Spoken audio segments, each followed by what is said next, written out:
এই নে বেটা খা, জাল হয়েছে ভালো তো মজা লাগতেছে। ও বাবা একলা কত ঢোকা দিচ্ছ লাগলা আমরা কি করে রাখ এ মা দুইটা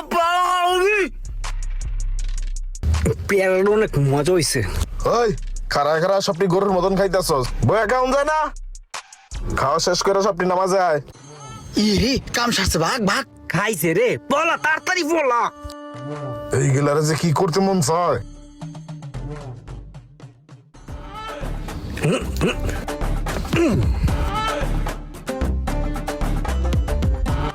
এক দুই তিন চার পাঁচ ছয় সাত আট নয় 10 11 12 13 14। হ্যাঁ মামা তুই শেষ দে। ধর খেল।